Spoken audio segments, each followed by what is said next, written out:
Very complicated stuff. We really distilled it well. What's simple is we're out of time. They don't do this normally. What's simple is we're going to black in just a minute. Jesse Jackson versus yours truly. You're not going to want to miss it. Colin Kaepernick reportedly wants to put President Trump on the witness stand. Kaepernick is the quarterback who began the NFL's kneeling protest during the national anthem, as you recall. And Yahoo Sports is reporting that Kaepernick's attorneys want to subpoena Trump to testify in his lawsuit against the NFL. Well, Kaepernick filed a grievance case against the NFL after no team would hire him. So does Cap have a case? Let's debate that with the Reverend Jesse Jackson. Reverend Jackson, I don't think you and I have talked since like 1998. So I'm glad to have you on the show. Thanks so much for being with us. Let's talk about what is going on with this NFL, these NFL protests. Do you actually think that the NFL lawsuit that Kaepernick apparently is going to file as grievance would be a proper grounds to have Donald Trump, the President of the United States, testify, and why? Well, he exercised his First Amendment right to protest for his rights. The protest really was about police brutality that went unanswered. Rodney King beaten nearly to death without consequences. Diallo shot and killed in New York by police without consequences. Abner Louima jammed in the rectum until he nearly bled to death in New York. The case of Brown in Ferguson, Missouri. And so somebody said, well, don't Black Lives Matter? There are consequences to what's happening to us. And the kneeling was an appeal to the flag in a peaceful protest. It was not burning or desecrating the flag, an appeal.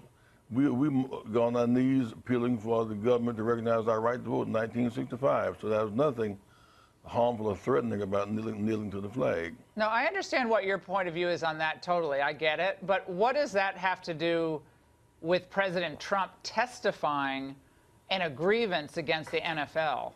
I mean, By interfering in the process, he has convinced his constituents of the de facto boycott and the owners to, in fact, put a penalty before the players if they, in fact, choose to protest, well, which he they have the right. Well, his opinion is no ordinary opinion because he's the president. And he is campaigning. So, but the NFL. No. We're not going to get past that because, as a legal matter, that's just preposterous. I mean, the president is not going to testify in Colin Kaepernick's suit. It's never going to happen. His lawyer knows it's never going to happen. His lawyer, frankly, should be sanctioned if he actually tries anything like that. If a judge had any matter, he'd actually be sanctioned because it's a spurious argument. Part of it is now the way, for example, he protested. He used the Philadelphia Eagles, who in fact did not take a knee last year, as a basis to turn the public against an 80% black. No, I don't think, you know, by the workers. Again, I would have had them come, Reverend Jackson, I would have had them come to the White House. If it was two people or if it was one, I would have made a different decision. But also, I think it would be fair if you and anyone examining this would say, you know, if you submit 80 names to the Secret Service and then like 3 days later say, oh, sorry, we can't make it, and like 2 people and the mascot are coming, and we'll reschedule it when you're in Singapore, that's just lame. They knew what they were doing. They did it on purpose, and that was low rent, okay? So that was low rent. What is Kaepernick, LeBron James, and Steph Curry, they're all saying, we're insulted by the violations of our people by this president. When you is that the black unemployment? Is that part of the violations of the people? I mean, is there any good news for Black America under this administration? Do you like the unemployment numbers? Do you like small businesses being created? He inherited a growing economy. When President Barack came in, we lost 800,000 jobs that month. Okay, so it gets no credit. A net gain of jobs for every month for 8 years. Wages weren't going up. It continues to grow. Wages weren't going up, Jesse. They were not going up.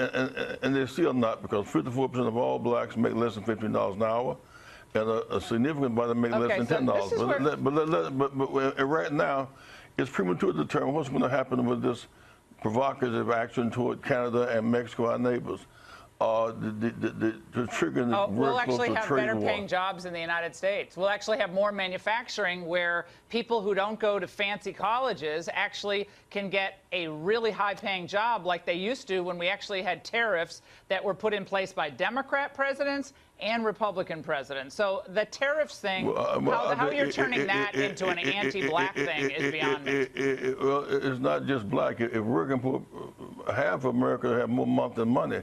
And if in fact they have a job, in Chicago you may have to go three transportation transfers to get to work. Transportation, student loan debt, and credit card debt. So Reverend Jackson, were you okay when like millions of jobs were being sent overseas due to globalization and millions of jobs were being bled off to countries like Mexico? That was good for Black America? Because call me crazy, I don't think that was good for working class people at all.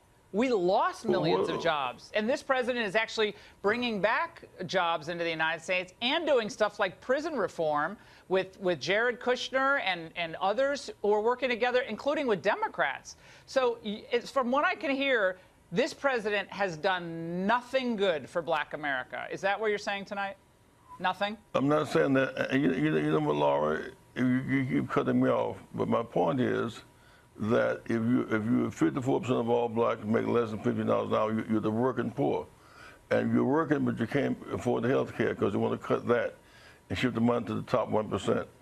Working, but you can't afford the college education. Work, but you can't afford public adequate housing. How did Barack Obama change that?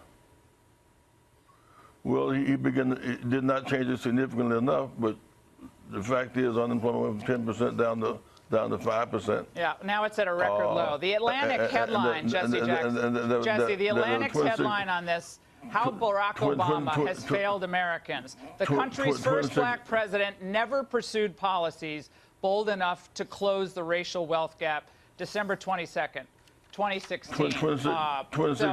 26 million Americans had health care that did not have it before, and there's been attempts to cut it off. Right, and rates are going up now because the system was unsustainable. Look, I actually think there's a lot you could do with this president. I really think there's a lot you could do to work with him on prison reform and other issues.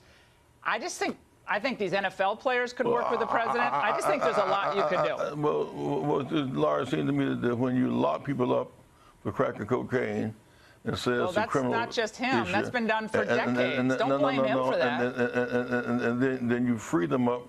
So opioid is a health crisis. So one goes to the hospital, one goes to jail. Of course, you should set people free. Well, you used to be pals with him, right? Jail in the first place. You were pals with President Trump, right? When he was not a president, you were pals with him. What happened?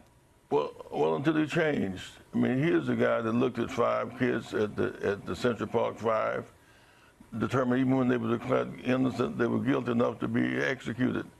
Here's a guy who looked at the marches in Charlottesville, Virginia, equated the marches for freedom with the Nazi and Ku Klux Klan. So he changed. Okay, so he's just a different person, you think? Okay, we're glad you came on.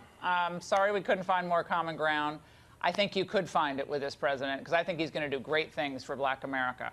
I appreciate it. By the way, a big city mayor, I'm sorry, we're out of time. A big city mayor caught on camera celebrating a policy that brings death and destruction. Can that be? You got to see this to believe it. Next.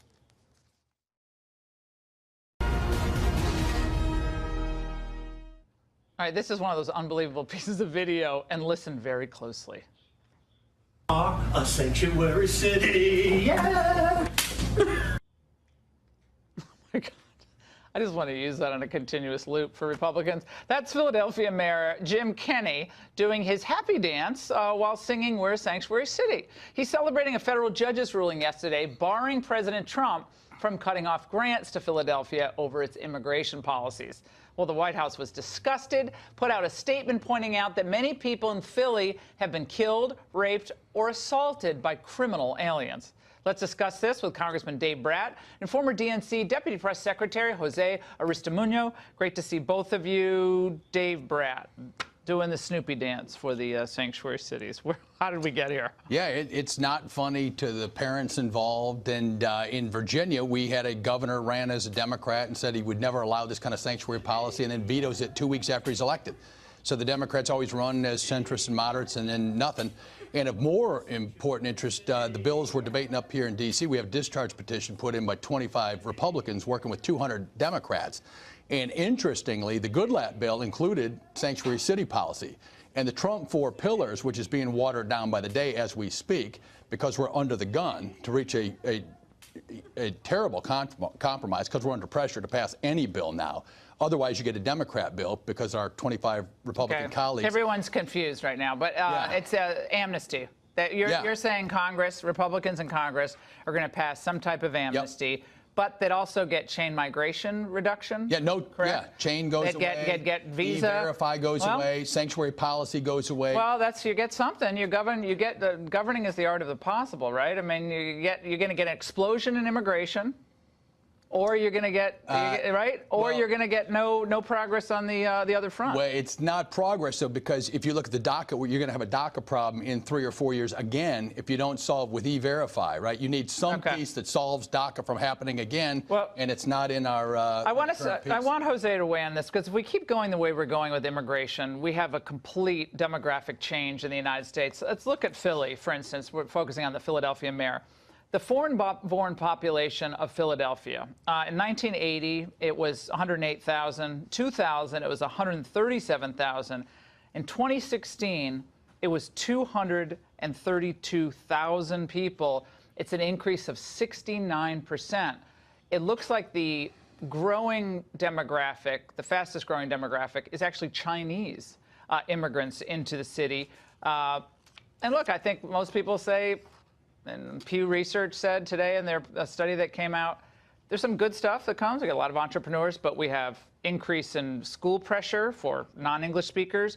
We have some poverty problems, and we have some other problems with indigents. So look, there's a price to be paid for all this. Jose? Let me just say one thing, and with all due respect to the congressman, you know, we got to make sure that we get our facts straight. The congressman loves to say time and time again that DACA, if we get all these DACA kids out of the shadows, not only, you know, is their immediate family going to get legalized, but their whole extended family is going to get legalized, which means that we're going to get, you know, 8 million people more into the country. And that is just not true. What we ought to do as Americans is we have to protect the lives of 800,000 kids that are American in everything but a piece of paper. Are we going to literally, as Americans, we're going to say, nope, you got to leave. You've lived in this country for over 5, 10 years. You graduated from from our schools. You go to our churches, and we're literally just going to kick them out?